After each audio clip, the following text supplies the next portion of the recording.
तो चलिए दोस्तों, हम लोग ज्योग्राफी में थोड़ा बहुत आज क्लाइमेटोलॉजी के बारे में शुरुआत करते हैं। और क्लाइमेटोलॉजी के चैप अगर हम बात करें तो इसमें काफ़ी चीज़ों को हमको पढ़ना होगा। और शुरुआत जो हम करने जा रहे हैं उसमें हम बेसिक थोड़ा सा अंडरस्टैंडिंग बनाते हैं। एटमॉस्फेयर में क्या क्या होते हैं, गैसेस के बारे में थोड़ा सा जानते हैं। और उसके बाद में हम एक प्रॉपर जो कंपोजिशन और स्ट्रक्चर जो होते हैं उसके डिटेलिंग में हम बढ़ जाएंगे। ठीक है। तो क्लाइमेटोलॉजी की जो हम लोग शुरुआत करते हैं उसमें हम सबसे पहले थोड़ा सा जानते हैं किसके बारे में, वायुमंडल के बारे में, यानी कि एटमॉस्फेयर के बारे में, जिसके दो चीजों के बारे में हमको जानना है। एक तो कंपोजिशन और स्ट्रक्चर। कंपोजिशन और स्ट्रक्चर हमारे इस अर्थ के चारों तरफ में आपको एटमॉस्फेयर मिलता है। ये तो आप जानते हैं, सभी कोई जानते हैं, इसमें कोई बड़ी चीज है नहीं। इस एटमॉस्फेयर की अगर हम बात करते हैं, इस वायुमंडल की अगर हम बात करते हैं, तो इसके कंपोजिशन में, संगठन में मेनली तीन चीजें हमको देखने को मिलती हैं। क्या देखने को मिलती हैं? गैस, वाटर वेपर यानी कि जल वाष्प, एरोसॉयल। ठीक है। गैस, वाटर वेपर और एरोसॉल। अब ये तीन चीजें मेनली, अगर आपसे कोई क्वेश्चन करे कि एटमॉस्फेयर यानी कि वायुमंडल किससे मिलकर बना हुआ है, तो इन्हीं चीजों, तीन चीजों से मिलकर बना हुआ है। गैस, वाटर वेपर से और एरोसॉल से मिलकर बना हुआ है। ठीक है। अब इसमें अगर हम बात करें गैसेस की, तो इसको भी हम फर्दर क्लासिफाई दो टाइप में करते हैं। एक परमानेंट या कांस्टेंट या स्टेबल गैसेस कह सकते हैं। ठीक है। परमानेंट, कांस्टेंट या स्टेबल गैसेस। और दूसरा वेरिएबल, परिवर्तनशील गैसेस। वेरिएबल, परिवर्तनशील गैसेस। अब अगला क्वेश्चन क्या आता है कि ये कांस्टेंट क्या है और वेरिएबल क्या है? तो बहुत सिंपल चीज है। मान लीजिए ये, जैसे ये क्या है, अर्थ का सरफेस है। अर्थ सरफेस है। और अर्थ सरफेस से जब आप 90 किलोमीटर तक की हाइट पे जाते हैं, कहां तक? अर्थ के सरफेस से 90 किलोमीटर की हाइट तक जाते हैं, तो कुछ सर्टेन ऐसी गैसेस होती हैं जिसके परसेंटेज में चेंजेस नहीं आते हैं। और ऐसी गैसेस जिनका इस 90 किलोमीटर तक की हाइट में परसेंटेज चेंज नहीं आता है, उसको हम क्या बोलते हैं? उसको हम परमानेंट गैस या कांस्टेंट गैस कहते हैं। जैसे कि नाइट्रोजन, जो कि 78% के राउंड में है, यानी कि वायुमंडल में, एटमॉस्फेयर में सबसे ज्यादा कौन सा गैस मिलती है सबसे ज्यादा परसेंटेज में? तो नाइट्रोजन मिलता है। ऑक्सीजन अबाउट 21% है। आर्गन यानी कि अबाउट 0.93% है। तो 90 किलोमीटर तक ऑलमोस्ट इनका कंपोजिशन परसेंटेज जो है वो ऑलमोस्ट फिक्स है। लेकिन सर्टेन गैसेस ऐसी भी हैं जिनके कंपोजिशन का परसेंटेज क्या होता है? बदलता रहता है। कंपोजिशन परसेंटेज बदलता रहता है। जिनका परसेंटेज चेंज होता रहता है उनको क्या कहते हैं? वेरिएबल या फिर परिवर्तनशील गैस। वेरिएबल या परिवर्तनशील गैस।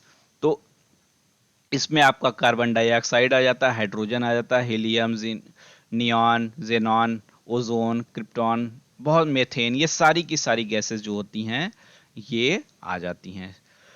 अब इसमें से ये जो कांस्टेंट गैसेस हैं, ये अगर आप क्लाइमेट की बात अगर करते हैं, अपनी जलवायु की बात करते हैं, तो इसमें इनका कोई बहुत बड़ा रोल नहीं होता। ये अपना फिक्स है, इनके जो कोई ज़्यादा ना किसी से लेना ना किसी से देना, बहुत इनका फर्क नहीं पड़ता।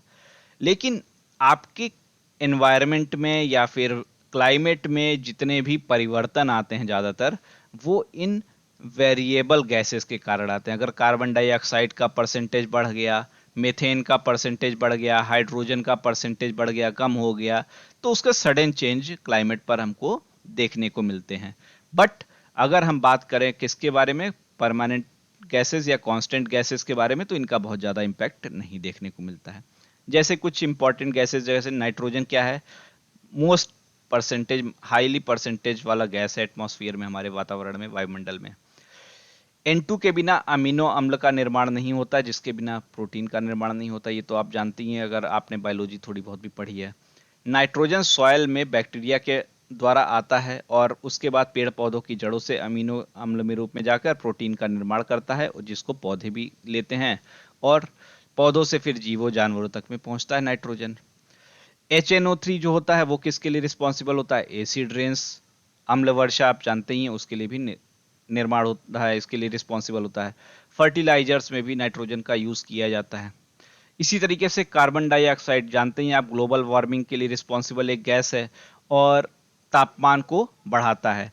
जब सन से सोलर रेडिएशंस आती हैं, सौर की किरण आती है, तो ये क्या करता है, कुछ इसमें से सर्टेन इसको एब्जॉर्ब करता है, कुछ परावर्तित कर देता है और एटमॉस्फेयर के टेम्परेचर को क्या करता है, ये एक तरीके से बढ़ा देता है। ठीक है, एक चीज यहीं पे और देखिए, जब किसी हॉट बॉडी से रेडिएशन आता है, हॉट बॉडी से, अधिक टेम्परेचर वाली बॉडी से अगर कोई रेडिएशन निकलता है तो उसको शॉर्ट वेवलेंथ के रेडिएशन कहते हैं। क्या कहते हैं?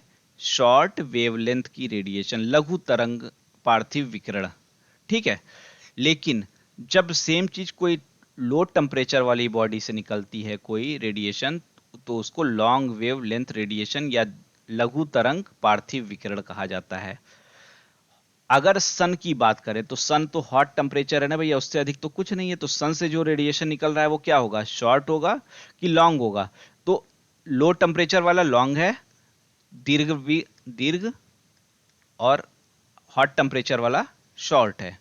तो हॉट टेम्परेचर यानी सन, सन से जो रेडिएशन आ रहा है वो क्या होगा, शॉर्ट वेवलेंथ का होगा, लघु तरंग का होगा। ठीक है, और लॉन्ग, लो टेम्परेचर से जो आता है वो लॉन्ग वेवलेंथ का होता है। तो सन से जो सोलर रेडिएशन निकल रहा है वो क्या है, वो शॉर्ट वेवलेंथ का होता है। ठीक है, और ये गैसेस जितना आपके, जैसे मान लीजिए ये अर्थ का सरफेस है, तो अर्थ के सरफेस में जितना ये पास में होंगी, इनका डेंसिटी उतना ही अधिक होता है।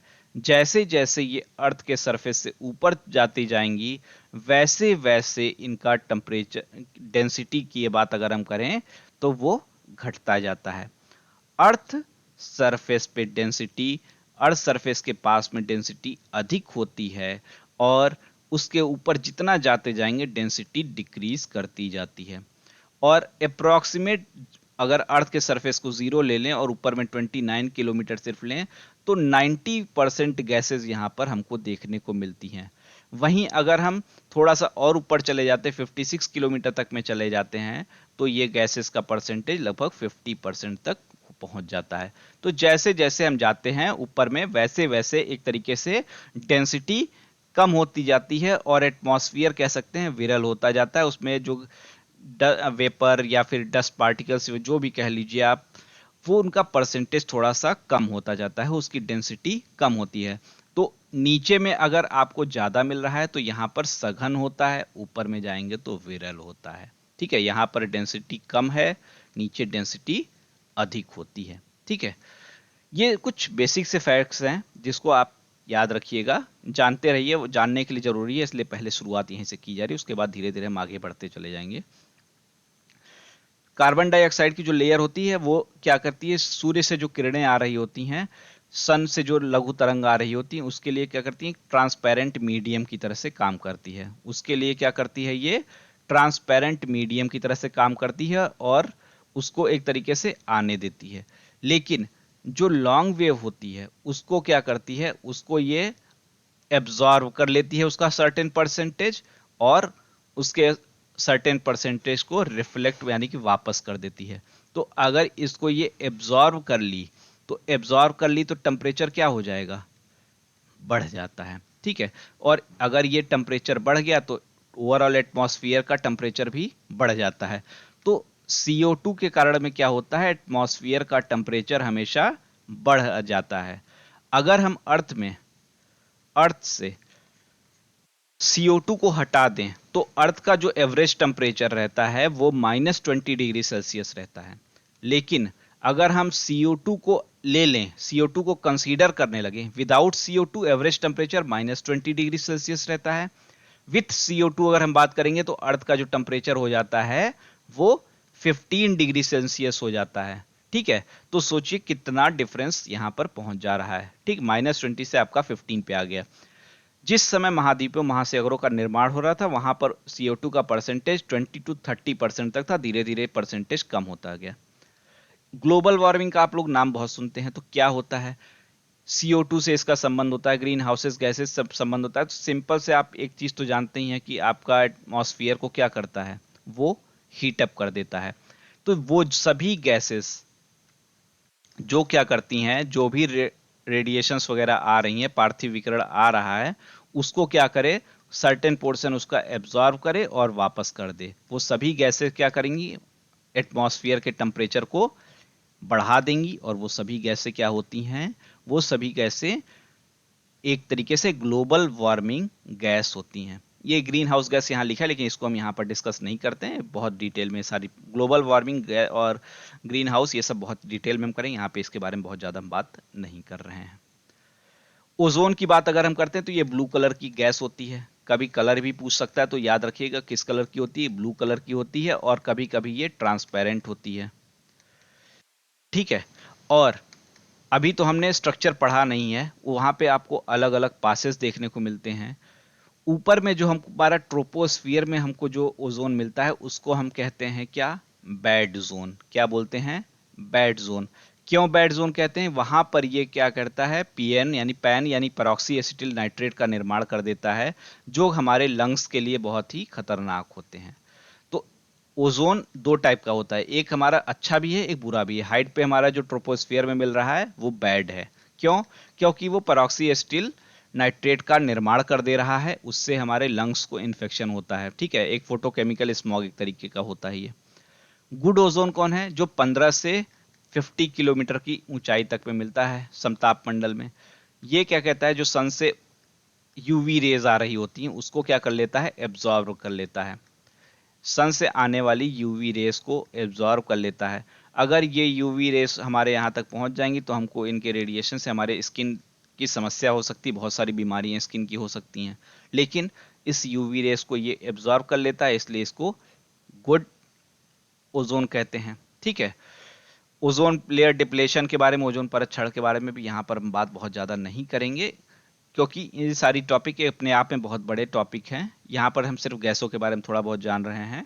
और इसके लिए हम वहाँ पर जो हमारे ओजोन लेयर डिप्लेशन है और ओजोन लेयर की क्षरण है, परत का क्षरण है, ग्रीन हाउस गैसेस हैं, ग्रीन हाउस के बारे में डिटेल, ये सारी बातें हम बिल्कुल सेपरेट में करेंगे, ठीक। Global house gases, global house, global warming क्या होती है, ये सभी चीज़ें। ऑक्सीजन की बात करते हैं तो ऑक्सीजन भी शुरू में पृथ्वी पर नहीं थी, बाद में आती है। ये सारी बातें भी है, इसमें बहुत ज़्यादा जानने की जरूरत नहीं है। बस ऑक्सीजन के बारे में आपको बहुत कुछ पता ही है कि आपके बिना, इसके बिना तो आपका जीवन संभव ही नहीं है। इसके अलावा क्या है हमारा, H2O। एटमॉस्फेयर में तीन चीजें थी, गैसेस और वाटर वेपर यानी कि जल वाष्प। ग्रीन हाउस गैस है ये। जल वाष्प क्या है, वाटर वेपर क्या है, ग्रीन हाउस गैस है। यानी कि ये क्या कर रहा है, रेडिएशन जो पार्थिव विकिरण आ रहा है उसको क्या करेगा, एक तरीके से एब्जॉर्ब करता है, एक तरीके से उसको ये एब्जॉर्ब करता है। और जैसे जैसे अर्थ के लेयर से हम ऊपर जाते जाएंगे, अर्थ के सरफेस से ऊपर जाते रहते हैं, इस वाटर वेपर की परसेंटेज जो होती है वो डिक्रीज करती जाती है। और 0 किलोमीटर से 5 किलोमीटर तक की हाइट में लगभग 90% हमको वाटर वेपर यहीं मिल जाता है, उसके ऊपर हमको अधिक ये देखने को नहीं मिलता है। अगर हम अर्थ में देखते हैं तो आपको ये पता है, ये बीच वाली लाइन इक्वेटोरियल लाइन है, विषुवत रेखा या भूमध्य रेखा है। ये आपका ट्रॉपिक ऑफ कैंकर या ट्रॉपिक ऑफ कैप्रिकॉन, कर्क रेखा है। नीचे आपका ट्रॉपिक ऑफ कैप्रिकॉन या मकर रेखा है। सन हमारा इन्हीं दोनों के बीच में रहता है। सन हमारा इन्हीं दोनों के बीच में आगे पीछे घूमता रहता है, एक बार उधर एक बार इधर, इस तरीके से। और ये पूरा रीजन जो होता है इसको ट्रॉपिकल रीजन कहा जाता है, जो उष्णकटिबंधीय क्षेत्र कहा जाता है, ट्रॉपिकल रीजन। और चूंकि सन यहाँ पर सबसे अधिक यहीं पर रहता है, सबसे अधिक क्या इसी रीजन में रहता है, तो ये क्षेत्र हमारा क्या रहता है, हॉट रहता है, गर्म रहता है। जिस कारण से सबसे अधिक जो वाटर वेपर मिलते हैं वो इसी रीजन में मिलते हैं। अगर आप पोल्स की तरफ चले जाएंगे, यहाँ पर जैसे आप इसमें यहाँ पर देखिए, यहाँ पर अगर आप देखते हैं, ये आपका जो है, ये सेंटर में आपके अर्थ के इक्वेटोरियल लाइन होती है। ऊपर में जब आप यहाँ पे जाते हैं 23.5 डिग्री पे आपको ट्रॉपिक ऑफ कैप्रिकॉर्न मिलता है। नीचे में आप आते हैं इसके तो ट्रॉपिक ऑफ कैंकर मिलता है, नीचे में ट्रॉपिक ऑफ कैप्रिकॉर्न मिलता है। और सन जो होता है इन्हीं दोनों के बीच में एक बार इधर जाता है, एक बार इधर आता है। तो ये जो पूरा रीजन है यहाँ वाला, यहीं पर हमको क्या बोलते हैं सबसे ज़्यादा वर्षा वगैरह देखने को मिलती है, यहीं पर सबसे ज़्यादा वाटर वेपर रहता है, और यहीं पर सबसे ज़्यादा हमको एक तरीके से बायोडाइवर्सिटी भी देखने को मिलती है। तो यहाँ का मौसम होता है थोड़ा रिलेटिवली गर्म होता है। और ऊपर में आपका ये नॉर्थ पोल होता है, नीचे में साउथ पोल होता है, जहाँ पर मौसम रिलेटिवली क्या रहता है, ठंडा रहता है। ठीक है, तो ये H2O वेपर की कहानी हो जाती है। पोल्स यानी ध्रुवों पर टेम्परेचर कम रहता है, और यही कारण है कि अंटार्कटिका जो है वो ठंडा मरुस्थल है और सबसे बड़ा भी है। ठीक है, जलवाष्प यानी कि वाटर वेपर जो है सोलर रेडिएशन जो आ रही है उसको एब्जॉर्ब कर लेती है, यानी कि टेम्परेचर बढ़ाती है, और ये ग्रीन हाउस गैस है, इसके बारे में हमने जान ही लिया है। ठीक, इसी तरीके से एरोसॉइल क्या होते हैं, एरोसॉल क्या होते हैं, ये आपके जो डस्ट वगैरह होते हैं और जो वाटर की ड्रॉपलेट्स होते हैं, वाटर ड्रॉपलेट्स और जो डस्ट होते हैं, इन दोनों का एक कॉम्बिनेशन होता है ये, उसको जो कि हमारे किस में पाया जाता है, एटमॉस्फेयर में पाया जाता है। जब विंड वगैरह मूव कर रही होती है या कहीं पर साइक्लोन आता है, जैसे कि ऑस्ट्रेलिया में विली विली साइक्लोन आता है, यूएसए आइलैंड में हरिकेन आता है, टोर्नाडो भी यूएसए में आता है, ईस्ट अफ्रीकन एशियन कंट्रीज में टाइफून आता है, तो इनसे क्या होता है, ये डस्ट पार्टिकल और वाटर वेपर जनरेट होते हैं जो एटमॉस्फेयर में मिलते हैं। ठीक है, ब्लैक कार्बन, ब्राउन कार्बन, ये सभी एरोसॉइल में आते हैं। तो अगर आपसे एटमॉस्फेयर के कंपोजिशन के बारे में कोई शॉर्ट नोट लिखने को आ जाए तो इतना आपके लिए सफिशियंट कंटेंट है। ठीक है, ये आपके लिए सफिशियंट कंटेंट है जो आप लिख सकते हैं। धूलकण अपने चारों ओर जल एकत्र कर लेते हैं, जो कंबाइंड रूप में धूलकण और जल को क्या कहते हैं, वाटर ड्रॉपलेट, डस्ट पार्टिकल, गाढ़ी बादल बनते हैं। ये सब तो हम पढ़ेंगे आगे चल के, जो हम रेन वगैरह पढ़ेंगे तो वहां पर सब डिटेल देखेंगे। कंपोजिशन ये रहा। अब हमको मेन जो करना है वो करना है क्या, हमको स्ट्रक्चर, संरचना, ये हमको संरचना पढ़नी है।